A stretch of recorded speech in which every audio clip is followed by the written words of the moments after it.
Seja bem-vindo ao QualiRad, o maior evento online no Brasil. Eu sou a Adriana, sou professora, docente na Escola Ágape.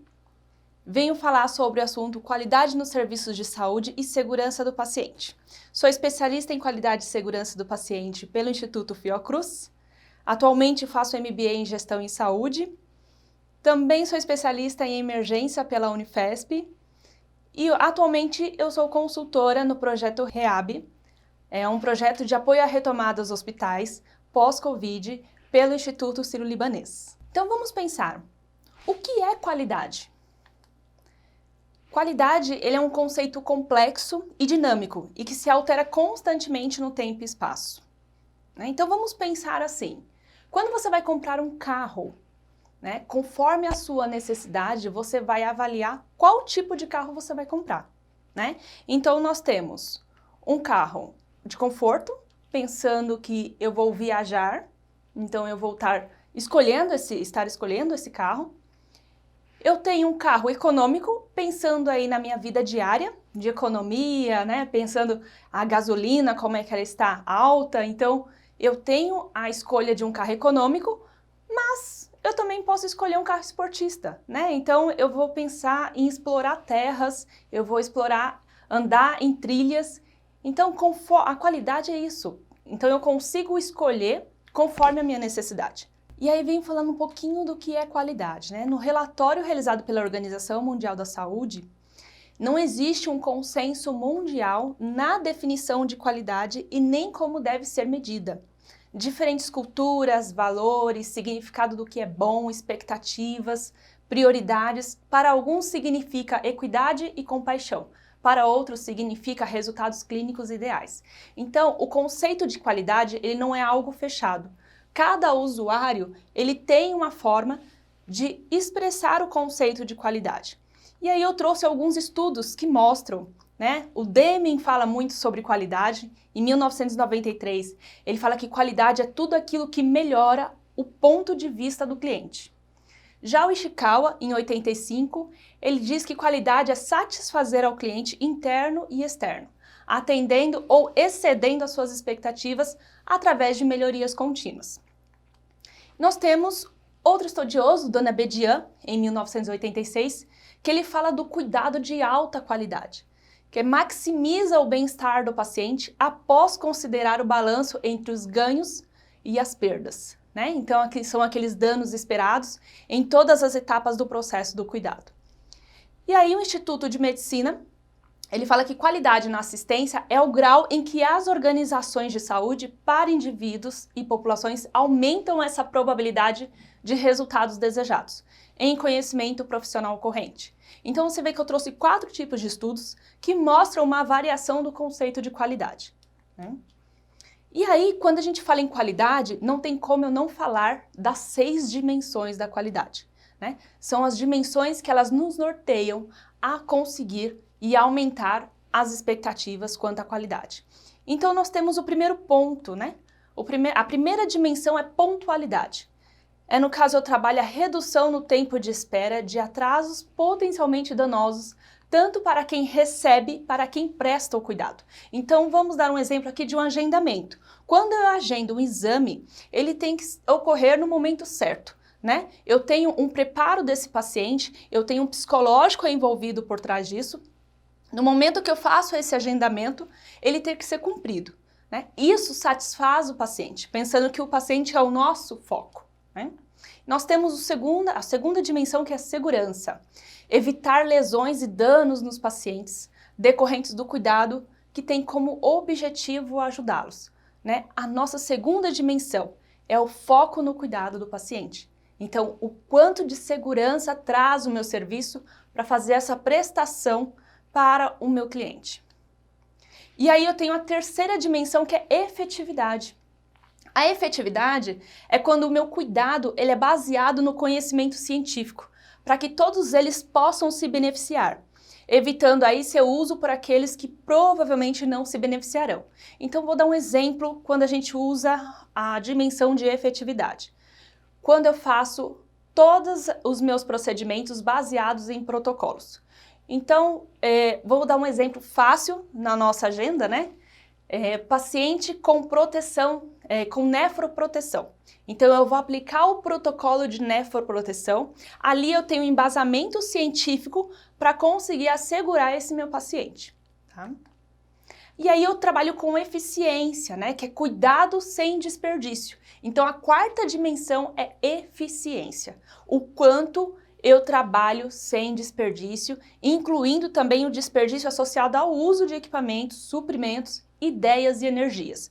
Então, vamos supor, eu fiz todo o agendamento desse meu paciente, eu trabalhei com ele e deixei a minha ressonância lá, ela ligada, sem utilização. O tempo que está ocioso lá, que está gastando, eu vou ter gasto de energia, né? Eu vou ter outros gastos inerentes a esse processo do cuidado que eu poderia ter interrompido no fechamento desse paciente, né? No fechamento dessa agenda. Então, a gente tem que tomar cuidado nesses desperdícios. A quinta dimensão, que é o cuidado centrado no paciente, que é o cuidado respeitoso, responsivo às preferências, necessidades e valores individuais. Vou falar por uma experiência. Eu fui numa instituição realizar uma ressonância magnética. Ao entrar na ressonância, eu fui ofertada a ouvir uma música que eu gosto, né? Então, você imagina você ficar 40, 50 minutos dentro de uma máquina, só ouvindo aquele barulho que acaba perturbando o psicológico do paciente. Eu fui ouvir uma música que me agrada. Então, os 45 minutos passaram que eu nem senti. Então, esse é o cuidado centrado no paciente. É o quanto desse valor desse paciente ele pode nos agregar nos procedimentos, nos meus serviços. E aí eu trabalho com equidade, né? É uma sexta dimensão. A equidade é a qualidade do cuidado que não varia em decorrência das características pessoais, como gênero, etnia, localização geográfica. Então eu tenho que trabalhar todo mundo na mesma proporção, né? Não é igualdade. Eu trabalho com equidade. É comparar esses valores justos, né? Trabalhar esses valores para o nosso usuário. E aí o que vem a ser gestão da qualidade? É uma forma de gerenciamento que busca uma melhoria contínua do desempenho organizacional. Então, quando eu falo gestão da qualidade, pensem no sinônimo de melhoria contínua. É onde eu consigo trabalhar e fazer a gestão do meu serviço da melhor forma possível. E como podemos saber se essa mudança é uma melhoria? Então, Deming, ele fala que não se gerencia o que não se mede. Né? Então, eu tenho que trazer para dentro do meu serviço, realizar e conhecer esse meu processo. Né? Então, eu vou mostrar logo à frente como nós podemos melhorar o nosso processo e como podemos gerenciar da melhor forma. E aí, nós trabalhamos com princípios. Lembrando que gestão da qualidade, a gente fala que é uma mudança de cultura dentro da unidade, né? Dentro do setor, dentro da área.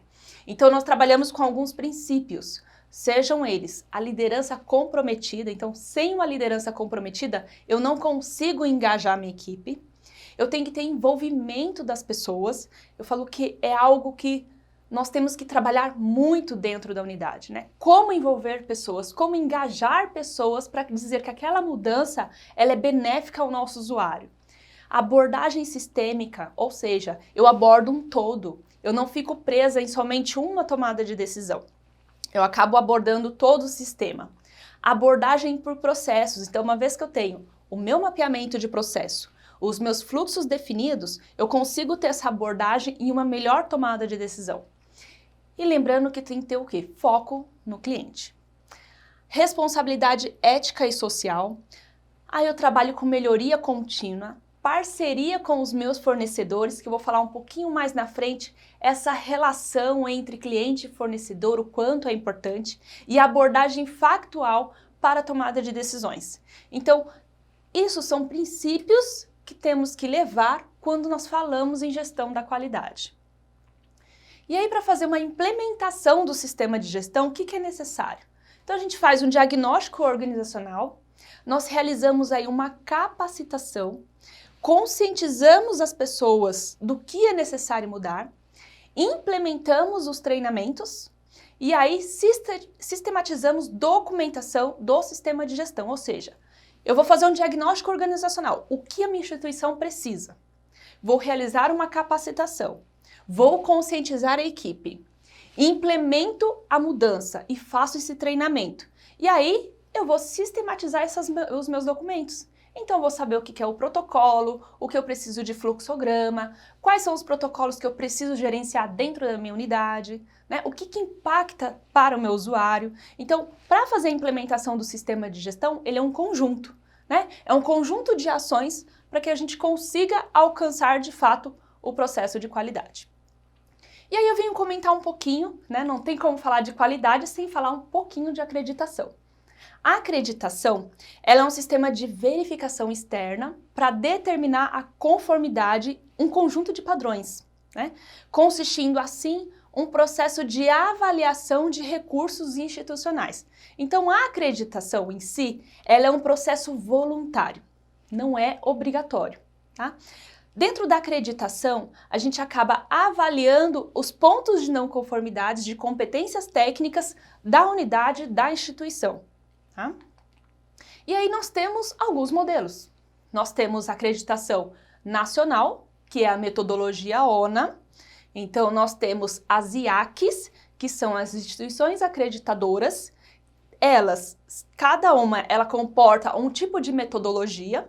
Então hoje nós temos a ONA, que também é acreditada pelo IQG, é feita pelo IBIS, pela Vanzolini, pela IACS. Então nós temos 5 IACs que fazem na metodologia ONA.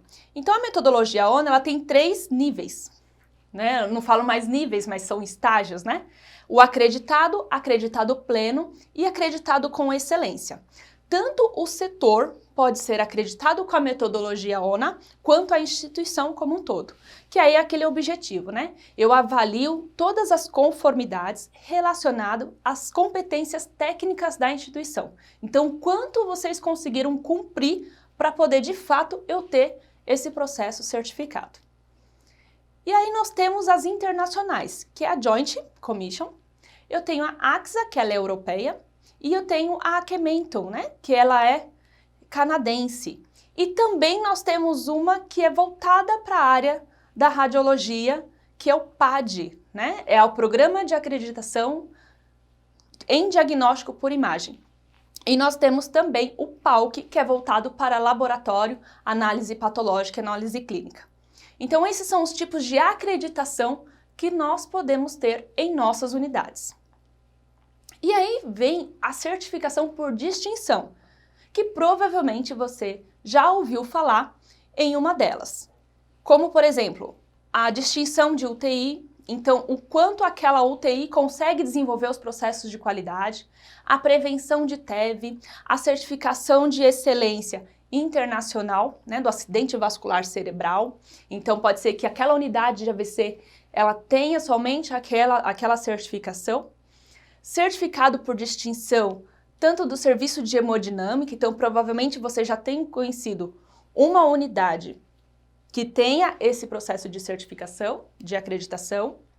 Temos a certificação por sepse, serviço de emergência transfusional, distinção por higiene. Então, são acreditações, né, certificações por setor, né? Isso é muito importante vocês saberem também. E aí nós temos o nosso plano de trabalho. Como é montado o plano de trabalho quando a gente fala em gestão da qualidade? Então nós vamos elaborar documentos. A partir do momento que a gente elabora os documentos, a gente vai elaborar os nossos processos. E aí a gente vai trabalhar a gestão da segurança. Quando eu trabalho a gestão da segurança, eu venho fazer as auditorias para ver se aquele meu processo, do jeito que eu determinei, ele está sendo alcançado e está sendo entendido pela equipe, né? E aí eu faço uma comunicação. Isso é um ciclo contínuo. Então eu detectei lá na auditoria algum problema, eu vou comunicar. Eu preciso de um documento, eu preciso de um outro tipo de protocolo. Então eu volto. Então eu elaboro o documento, elaboro novamente o meu processo, faço a minha gestão da segurança, faço a auditoria e comunico e capacito. Então isso é um ciclo contínuo do meu plano de trabalho quando eu falo em gestão da qualidade. E aí, para fazer o meu planejamento, eu tenho que definir quais tipos de documentações padrão que eu preciso. Eu vou elaborar fluxograma, eu vou elaborar protocolos e diretrizes, vou fazer mapeamento do processo, vou fazer interação entre processos, ou seja, conhecer meus fornecedores, conhecer os meus clientes, fazer acordo com eles para que eu tenha o melhor resultado da minha unidade. E também trabalhar com planos de contingência, né? O que é plano de contingência? Então, ressonância parou, meus 2 raios-x pararam, o que eu vou fazer agora, né? Qual vai ser meu plano de contingência? Onde eu vou direcionar esses meus clientes que estavam agendados e não deu tempo de desmarcar? Então, nós temos que pensar em todos esses detalhes para a gente conseguir entrar no sistema de gestão da qualidade. E aí, quando eu falo em gestão por processo, eu tenho um objetivo, né? A gestão por processo, ela vai te ajudar a mapear o processo da sua unidade e identificar quem são os seus fornecedores, quem são os seus clientes, qual que é o seu processo de transformação para você entender a sua saída, né? Qual que é o resultado que você espera? Em quanto tempo eu vou elaborar a minha ressonância? Em quanto tempo eu vou liberar o laudo da minha ressonância? Né? Então, qual que é o meu processo desde a entrada desse paciente para fazer o exame até a sua saída? Então, o objetivo da gestão por processo é engajar os profissionais, fazendo com que eles compreendam em diferentes níveis e etapas que se encaixam pontos e etapas que agregam ao seu conhecimento e agregam valor ao usuário. Então, o mapeamento dos itinerários de pacientes, que envolve diversos prestadores de cuidado, também é fundamental para identificar problemas de qualidade nas interfaces. A gente fala que das ferramentas da qualidade que nós utilizamos é o mapa de espaguete, né? Onde eu vou mapear o caminho desse usuário na minha unidade. Como será que está sendo? Esse usuário, ele entra para fazer um agendamento. Por quantas portas ele tem que passar para chegar no agendamento? Quantas portas ele tem que passar para poder realizar o exame? Então, isso é uma das ferramentas que nós utilizamos muito quando a gente quer otimizar o tempo desse paciente dentro da unidade, tanto hospitalar quanto na minha unidade diagnóstica. E aí os processos são entrada, eu tenho o meu processo de transformação e eu tenho a saída. Então, eu vou dar um exemplo. Meu paciente, ele entra, ele vai realizar o exame, realizou o exame, ele vai sair com o seu resultado, né? Então, esse é o meu processo de diagnóstico, né? Pensando lá em diagnóstico de imagem, esse é o meu processo. Então, o paciente, ele agenda, entra, eu tenho os meus fornecedores que fornecem insumos para realizar esse meu processo, faço a transformação, ou seja, ele realiza esse exame e aí ele sai. Ele sai com o destino que tem aí um laudo para poder ter o resultado diagnóstico desse paciente. E aí, quais são as etapas para construir a minha gestão por processo? Então, eu defino o processo ou etapa que vai ser analisada, eu defino a metodologia e os responsáveis do mapeamento, eu identifico e detalho as ações, tanto de entrada, né, de variáveis de entrada no processamento, quanto as variáveis de processamento. Então, o que eu preciso para o meu processo? Então, para acontecer, eu estou pensando aqui no setor diagnóstico por imagem, onde eu tenho vários setores dentro dessa minha unidade. O que eu preciso determinar? Vamos determinar o caminho desse paciente. O paciente entrou. O que eu preciso para acontecer esses exames? O que eu preciso para laudar? Então, pensando que eu tenho que mapear os meus fornecedores, os meus clientes, fornecedores, vamos lá. O paciente entrou, eu preciso de insumo? Eu preciso de materiais? Preciso. Preciso de tecnologia? Preciso. Né? Para o paciente sair, eu preciso de um profissional que esteja laudando?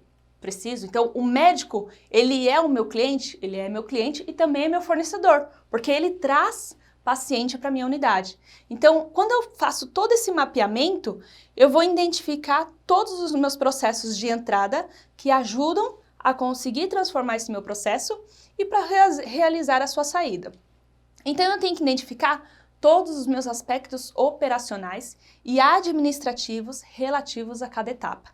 Para isso, nós utilizamos uma ferramenta, né? Nós temos a ferramenta que utilizamos para fazer esse mapeamento. E aí, o que é importante? Eu vou conhecer e mapear o processo. Nós utilizamos a CIPOC, tá? A CIPOC, vou colocar aqui para vocês, o S significa suppliers, né? Fornecedores. Então, quem são os meus fornecedores no meu processo? E aí eu tenho o I. O I é o inputs, quem são as entradas, né? O que eu tenho de entrada no meu processo? E aí eu tenho o P, que é o processo, né? O processo. Como é que é o meu processo? O paciente foi admitido na minha unidade, o que eu tenho que fazer em cada etapa, né? Quem é responsável por cada etapa? E aí, eu tenho em si o meu processo, que pode ser elaborado um fluxograma de admissão desse paciente dentro da minha unidade. O que é importante, né? E aí eu sinalizo também as saídas. Então, o que eu pretendo com esse meu processo? Pensando lá na radiologia. Meu paciente, ele entrou para fazer um raio-x. Raio-x, ele é o produto, né? É o resultado. Qual que é o meu resultado do meu processo? É a realização do raio-x, é o laudo impresso. Então, esses são produtos que garantem a continuidade do meu processo. E aí nós temos o C, que é o customers, né? Que são os clientes. Então, eu tenho que identificar quem são os meus fornecedores e quem são os meus clientes. Então, o paciente, ele saiu da minha unidade. Para onde esse paciente ele vai? Ele vai para o hospital, ele vai retornar para sua casa, ele vai fazer um retorno na atenção primária. Então, os clientes é para onde eu direciono esse meu paciente. Os fornecedores são todos aqueles que eu preciso para fazer o meu processo. E nós temos uma outra ferramenta que é utilizada, que é o fluxograma. O fluxograma é mais conhecido pelas ferramentas da qualidade quando nós queremos fazer um mapeamento do processo, mapeamento de tarefas e atividades que acontecem dentro da minha unidade. Então, eu tenho aqui o quadradinho mostrando o que é processo, eu tenho um triângulo, o zango, né? Mostrando o que é decisão, o que mostra o que é documento, o que está associado a vários documentos. Eu tenho o conector que inicia, o conector que termina, né? E eu tenho as linhas que fazem essa conexão. Então, o fluxograma, ele é uma representação gráfica de tarefas que devem ser desenvolvidas no processo. Então, é muito importante porque a gente usa o fluxograma porque ele é algo visual, mais fácil de você bater e olhar o que está acontecendo. E aqui um registro fácil, né? Vamos pensar aqui no pedido de pizza. Você ligou lá para a pizzaria e vai solicitar uma pizza. Então, eu registro o pedido da pizza, eu atendo o telefone, eu verifico o cadastro. O cliente possui cadastro, sim ou não?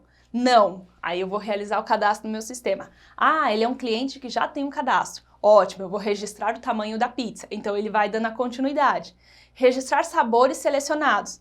Há mais algum item para adicionar? Não. Então tá. Então, eu vou selecionar o meu pedido. Ah, mas tem algum item para selecionar, então eu vou adicionar alguns itens pedido. Então, eu gosto de dar esse exemplo que é muito fácil, né? Porque quem não pede pizza hoje aqui? Então, eu vou anotar e observar o pedido. Não tem nada a acrescentar. Ótimo, eu vou informar o valor para o cliente e ele vai efetuar o pagamento. Acabou meu processo. Eu tenho início, meio e fim, que é o início quando eu starto o procedimento e quando eu finalizo. Então, o fluxograma ele é muito prático, muito rápido, é bem importante vocês utilizarem essa forma visual até para que tenha mais adesão aos usuários, tá? E aí eu vou falar sobre um outro assunto muito importante, que é sobre interação de processo. Até que ponto você conhece seus fornecedores e clientes para a gente poder gerenciar acordos, né? Então, eu chego muito nas instituições e acaba fragilizando esse processo por conta de falha de comunicação, que é algo que nós temos que trabalhar muito dentro das unidades, que é a falta de comunicação entre os profissionais. Então, qual que é o nosso objetivo? Quem são os meus fornecedores do meu processo? Quem são os meus clientes? Então, eu vou fazer o fornecedor e o cliente se conversar. Como é que eles vão conversar? O fornecedor, ele vai manter esse bom relacionamento com o cliente. Ele vai efetuar a entrega, o que ele precisa, e o cliente ele vai ter esse produto. E aí nós temos o quê? O resultado esperado do meu processo. Então, o que é importante na interação de processo? É identificar os processos primários, é definir o produto e o resultado esperado, é identificar quem são os meus fornecedores, monitorar esse acordo, negociar essa minha entrega, então o que o meu fornecedor pode por mim e o que o meu cliente pode fazer, né? Então é definir os direitos e deveres entre fornecedor e cliente. e sempre dar o feedback ao fornecedor. Uma vez que eu fiz o acordo, é importante vocês manterem essa comunicação para ver se o processo de vocês não está tendo nenhum impacto devido ao acordo que vocês fizeram. Então, é importante você avaliar as entradas que impactam o resultado esperado e formalizar esse acordo, né? O acordo ele não pode ser verbal. Nós temos hoje um documento que nós oficializamos a interação de processo, tá? Então, eu vou dar um exemplo muito fácil. Então, pensando que o meu cliente é a UTI, a Unidade de Terapia Intensiva, e o meu fornecedor é a radiologia. Então, eu forneço exames para a UTI. Eu tenho o objetivo desse acordo, que é realizar exames de raio-x com qualidade e segurança. Mas, para isso, eu tenho que ter obrigações, né? Qual que é a minha obrigação como fornecedor? Eu vou realizar o procedimento com cuidado e segurança, conferindo sempre a meta 1, a segurança do paciente, conferindo a prescrição médica, se está de acordo, né? O tipo de radiação que esse paciente ele pode levar, se ele não pode levar, pensando aí no paciente renal, o que nós podemos trabalhar com esse paciente.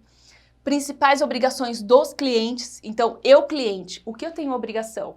Então, a minha equipe de radiologia chega para fazer o raio-x na UTI, eu largo? Não. Eu, como cliente, eu tenho obrigação de auxiliar a equipe de radiologia a fazer esse exame, né? Então, muitos eventos acontecem na unidade de terapia intensiva devido a essa falha de comunicação entre fornecedor e cliente. O que de fato é minha obrigação e o que de fato é dever, né? Então, isso é muito importante a gente ser trabalhado dentro da unidade. E aqui um exemplo muito fácil de um documento que é que nem um termo de contratação mesmo. Então, eu tenho o cliente, eu tenho o fornecedor, eu tenho as principais obrigações dos fornecedores e a principal obrigação dos clientes, e aí eu faço o acordo aqui, ó, assino e data do contrato, porque a partir daí eu vou monitorar essa interação de processo para ver se ela está acordando. E a ausência dessa interação de processo, se não estiver acontecendo, eu caracterizo como não conformidade de processo. Então, uma vez que eu tenho esse acordo estabelecido, é importante ressaltar que eu trabalho com não conformidades a partir do momento que eu tenho um acordo de fato assinado entre ambas as partes.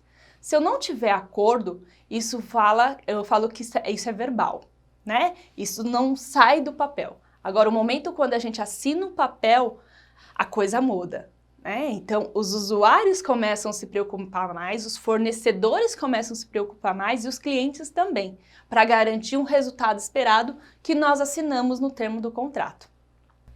Frente a isso, nós vamos falar um pouquinho de gerenciamento de risco, né? Qual que é o objetivo do gerenciamento de risco? É uma aplicação sistêmica e contínua de políticas, procedimentos, condutas, recursos na identificação, na análise, na avaliação, comunicação e controle dos riscos e eventos adversos, né, que afetam aí a segurança, a saúde humana, a integridade profissional, o meio ambiente e a imagem institucional. O gerenciamento de risco hoje na instituição é algo muito importante, muito trabalhado dentro das unidades, que é você identificar os riscos que podem acontecer dentro do seu processo para mitigar e evitar eventos que aconteçam lá na frente. Então é muito importante você realizar esse gerenciamento de risco. Então, uma vez lá, pegando aquele gancho de mapear o processo, identificar os seus fornecedores, você já começa a mitigar os riscos que podem acontecer. Então, eu vou dar um exemplo muito fácil que acontece, né, até na ressonância magnética, por conta do magnetismo, né, tanto de magnetismo que tem. O auxiliar de limpeza, se ele não tiver um protocolo bem estabelecido, que ele não pode entrar com algum tipo de metal dentro da sala, e se não tiver sinalização indicando que ele não pode entrar dentro da sala, eu posso ter um evento aí grave que pode levar até a óbito, né? Olha só a consequência de tudo isso se nós não mitigarmos os riscos de forma correta dentro da minha unidade. Olha o prejuízo, olha o que a instituição vai ter que pagar por um processo mal elaborado. Então, o gerenciamento de risco ele vem sendo explorado pelas instituições e eles vêm cada vez mais sendo mistigados e utilizado ferramentas para que a gente consiga detectar esses processos. E aí um exemplo muito fácil, né? Identificar o que é perigo, o que é risco. Então, perigo é algo concreto que eu tenho, né? Algo que eu consiga pegar. Um exemplo fácil aqui, a tomada, ela é um perigo, né? A tomada, pensando em pediatria, a tomada ela é um perigo, porque a criança ela pode ir lá e colocar o dedinho, né? E aí, qual que é o meu risco? Ela pode ter um risco de choque. Então, olha só, eu tenho o meu perigo e nesse perigo eu posso ter vários riscos, né? Então, essa criança eu tenho que mapear esse meu processo identificando quais perigos que eu tenho dentro da minha unidade, aonde eu consiga identificar quais são os riscos para eu poder estabelecer barreiras para que evite eventos adversos. E aí uma coisa muito simples que eu trouxe em tabelinha para poder passar para você ter um bom entendimento do que é perigo e do que é risco. Então, um exemplo, tomadas desprotegidas na pediatria tem um risco de choque elétrico. A ausência de método de identificação do paciente, eu posso realizar um procedimento errado em paciente errado, né? Uso da bomba de infusão, eu posso ter erro de medicação. Uso de materiais com esterilidade vencida, eu posso ter aí um risco de infecção. O não cumprimento do plano de radioproteção, eu posso ter o quê? Radiação. Então esses são os riscos inerentes aos perigos que eu faço o mapeamento dentro da minha unidade. Então olha o quanto a dimensão para poder trabalhar no gerenciamento de risco. O que é importante? Entrou na sua unidade, você faz todo o gerenciamento. Então pensa numa sala, pensa na sala de mamografia. Eu tenho mamógrafo, eu tenho computador, eu tenho tomada. Então quais são os meus perigos? Quais riscos podem acontecer ali? E o que eu posso estabelecer de barreira? Então vamos pensar nessa forma para vocês entenderem a parte do gerenciamento. Para entender um pouquinho mais do conceito quando acontece, então o gerenciamento de risco é algo que eu vou mitigar para que não venha acontecer o quê? Incidente. Incidente é qualquer evento inesperado que acontece na instituição, tá? Ou na sua unidade. E aí o incidente ele pode ser classificado em uma circunstância notificável, ou seja, eu tenho um fio, ele está encapado, ele está sem a sua proteção. Eu vou notificar para que a manutenção venha e faça a sua manutenção. Por quê? Ali eu evito futuramente algum profissional levar um choque devido àquele fio mal encapado. Então isso é uma circunstância notificável. Eu identifiquei antes que acontecesse alguma coisa, né? Então ele houve esse potencial significativo para o dano, mas o incidente não aconteceu. E aí eu tenho o near miss. O near miss é um incidente que não atingiu o paciente, então é um quase erro. Então ele não chegou a agravar esse paciente. E aí eu tenho um incidente sem dano, que é um incidente que atingiu o paciente, mas não causou dano. Vamos supor que eu administrei um soro fisiológico em um paciente que não era para ser administrado. Então esse paciente que recebeu esse soro fisiológico, ele não teve nenhuma ação. Pronto, soro fisiológico, hidratou. A sorte, né? Porque dependendo se o paciente renal, ele já não pode receber. Aí ele já vai ter dano. Então, pensando em alguns medicamentos que a pessoa recebe, o paciente recebe, e ele não houve nenhuma, e não precisou de nenhum tipo de monitoramento, a gente coloca como incidente sem dano, tá? Que é um incidente que atingiu esse paciente, mas não causou dano. E aí nós temos o incidente com dano. Um incidente com dano, a gente caracteriza ele como evento adverso. Ele é um incidente que resultou em um dano no paciente e aí ele vai ter as classificações, né? Quais são as classificações do evento adverso? Ele pode ser um dano leve, que ele causa esse desconforto, mas ele não interfere nessas atividades habituais do paciente. Aí eu vou manter uma observação clínica.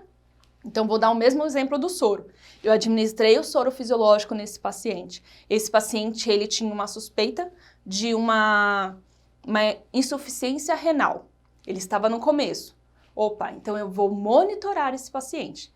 Ele não teve nenhum dano grave, mas aconteceu o evento e esse dano foi leve. Então eu vou causar um desconforto, mas não vai interferir nessas atividades habituais dele. E aí eu tenho o dano moderado. O dano moderado, ele é um desconforto causado pelo evento adverso, é suficiente para interferir nas suas atividades habituais e aí necessitou de exames complementares, aumentou o tempo de internação. Então, vou dar esse mesmo exemplo do soro fisiológico. O soro fisiológico administrei nesse paciente, o paciente é renal. Vamos pensar que esse paciente é renal agudizado, né? E aí eu causei desconforto. O que eu fiz? Eu tive que coletar exames para monitorar esse paciente para ver se eu não cause aí uma piora dessa insuficiência renal, né? Então, olha o que eu causei para o paciente. E aí vem o dano grave. O dano grave é quando há o comprometimento significativo das atividades habituais desse paciente e eu tenho uma incapacitação total. Vou dar um exemplo de uma endoscopia. Um paciente ele vai fazer uma endoscopia, ele vai receber um medicamento, só que ele recebe esse medicamento e aí passa alguns tempos, ele começa a perceber que o braço dele está vermelho. Nossa, mas uma endoscopia e o braço ficou vermelho? Porque no ato que foi administrar o Propofol, não estava na temperatura adequada e aí ocasionou um dano para esse paciente. Ele ocasionou a necrose, isquemia vascular. E aí ninguém percebeu. Esse paciente ele voltou para o pronto-socorro, ninguém deu atenção para ele. Quando ele voltou na quarta vez pelo pronto-socorro, já teve que amputar o braço desse paciente. Olha o dano que nós levamos a esse paciente. Olha a gravidade. Então, ele perdeu uma parte do membro dele. Então, eu mudei toda a atividade habitual dele. Então, isso é um dano grave. E aí, eu tenho óbito, né? Então, eu administrei um medicamento que não era para ser administrado. Esse paciente, ele deu uma reação, um edema de glote, e esse paciente evoluiu a óbito. Então, olha quantas coisas que nós podemos mitigar dentro da área da saúde, dentro do setor de radiologia, dentro do setor de imagem, para a gente poder conseguir mitigar esses eventos. Quantas coisas nós precisamos analisar dentro da nossa instituição para que a gente evite esse evento adverso. E aí nós temos a natureza dos riscos, né? Pode ser um risco clínico, que aí eu venho desde erro diagnóstico. Vocês imaginem dentro de uma radiologia, eu fazendo raio-x de tórax no paciente e eu troco esse raio-x por um outro paciente que ele não tem nada. Você imagina o médico olhar aquele raio-x e falar assim, nossa, você está com uma suspeita de um cisto mamário. Como assim? Mas eu não tinha nada, doutor. Então, esse laudo foi trocado. Imagine o outro paciente, ele não recebeu a notícia e esse câncer avança. Então, olha só o tanto que você levou prejudicial ao paciente. Aos dois pacientes, tanto o psicológico quanto você abalou, quanto a evolução da outra doença que você não controlou.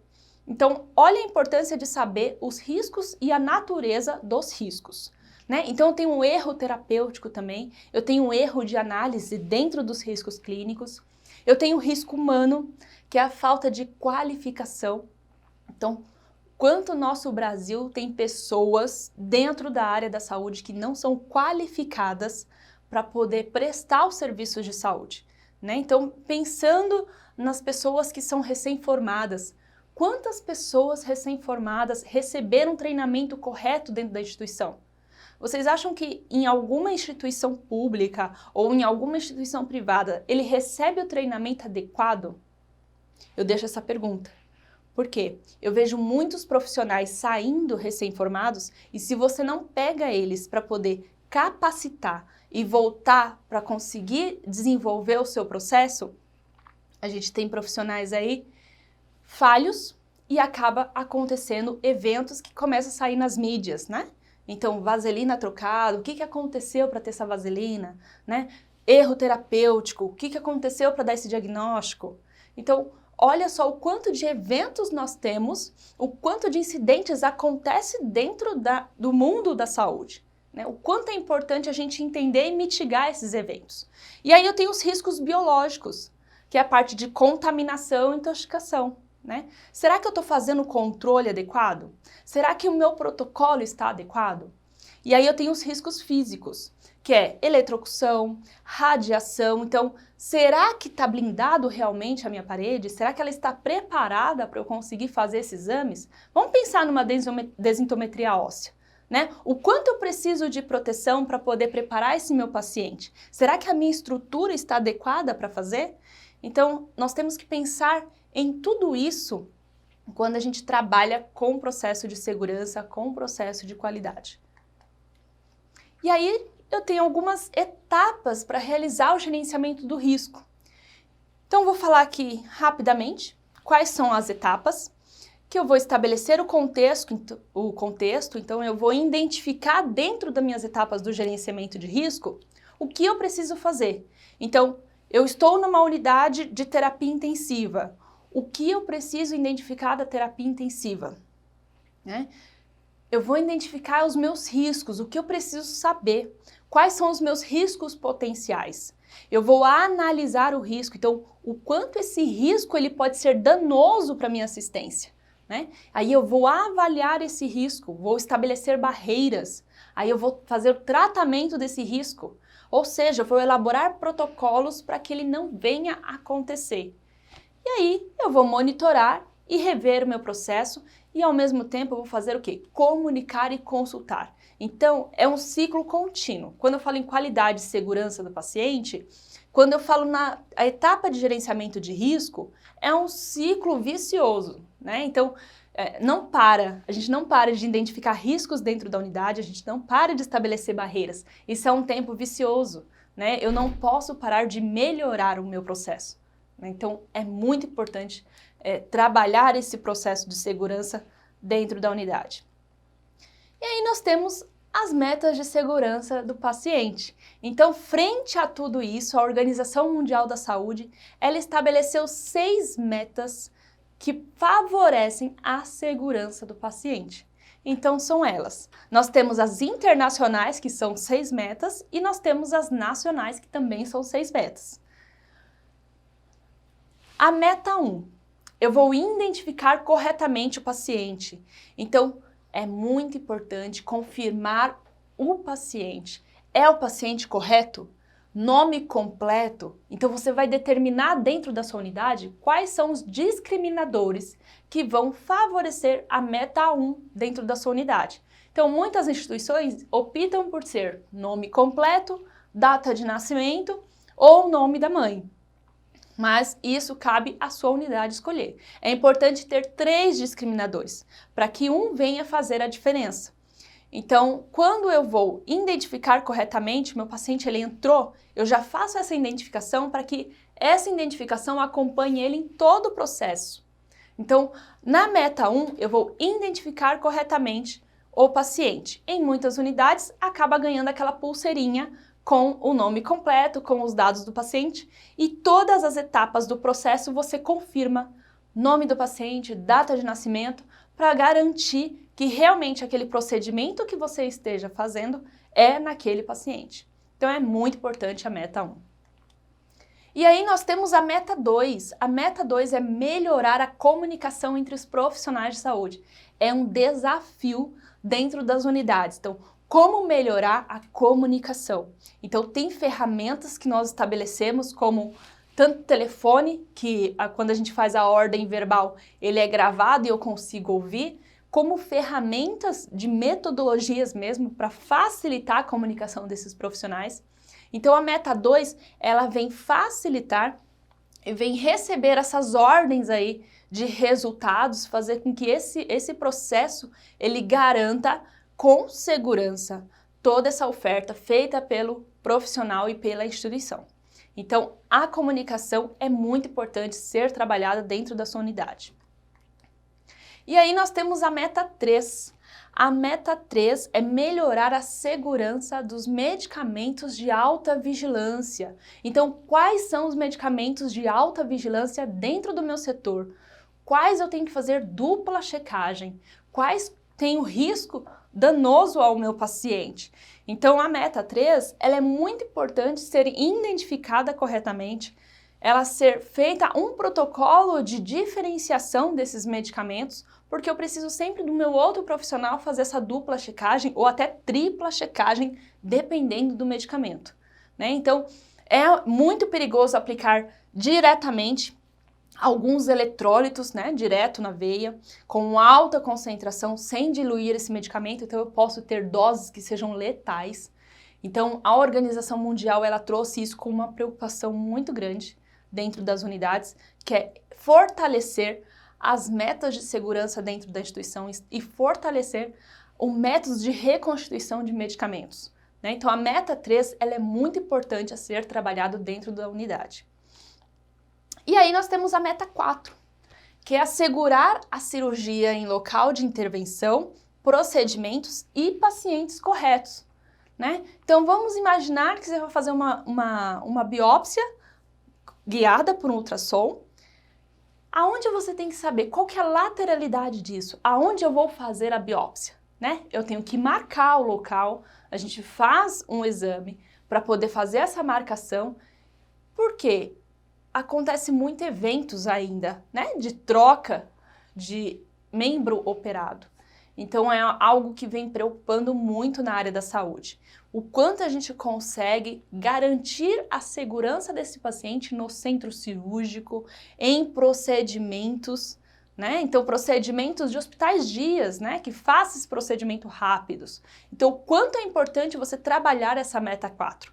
A meta 4, ela vem trabalhar tanto antes do início de qualquer tipo de procedimento, quanto durante, eu aplico esse checklist durante esse procedimento e quanto a saída desse paciente. Então é muito importante ter esse alinhamento entre a equipe que realiza esse procedimento, né? E nunca esquecer, lógico, de realizar esse checklist seguro dentro da unidade, né? Lembrando que é importante envolver o paciente em todas as etapas do processo, né? Trazer esse paciente para dentro do cuidado é muito importante para garantir aí o seu resultado e fazer com que melhore aí a sua performance dentro da qualidade, né? Dentro da segurança do paciente. E aí nós temos a meta 5. A meta 5, ela vem falar de prevenção de infecção, que é higienizar as mãos com frequência para evitar infecções. Então, já veio campanhas de milhões de vidas para falar sobre a importância da meta 5 e ainda temos dificuldade na adesão dessa meta. O quanto é difícil em fazer com que o profissional entenda a importância da higienização das mãos entre vários procedimentos, né? Entre trocas de procedimentos. Então, quanto é importante o profissional fazer a adesão dessa medida, né? O resultado está aí. Vamos falar da pandemia. Por que aconteceu essa pandemia? Será que foi uma falta de higienização das mãos? Porque hoje é tão fortalecido isso, né? Precisou chegar uma pandemia para entender o quanto é importante fazer a prevenção de infecção, o quanto uma medida simples, né? Higienização das mãos.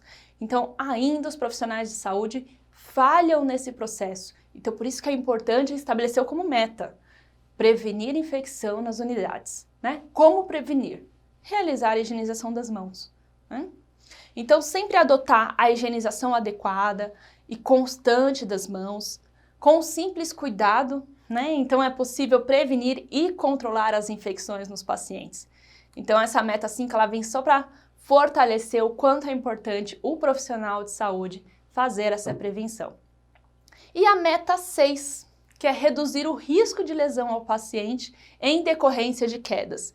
Então, o quanto eu consigo reduzir as lesões nesse paciente, avaliar periodicamente para que não venha evoluir no evento e esse evento ser danoso a esse paciente, né? Então, a meta 6, ela traz importantes diretrizes sobre o quanto é importante a gente realizar a mobilidade desse paciente dentro da minha unidade, o quanto é preocupante avaliar esse risco desse paciente dentro da minha unidade para que ele não venha acontecer um dano. Eu queria deixar aqui para vocês uma mensagem, o quanto é importante nós trabalharmos qualidade e segurança do paciente, o quanto é importante trabalharmos gestão da qualidade e envolver as equipes, né? Vocês viram que toda abordagem que acabei fazendo sobre a gestão de processo, a identificação, o que é processo de acreditação, quais são as metas de segurança, tudo isso em prol da sua gestão por processo para você conseguir garantir um resultado esperado dentro da sua unidade,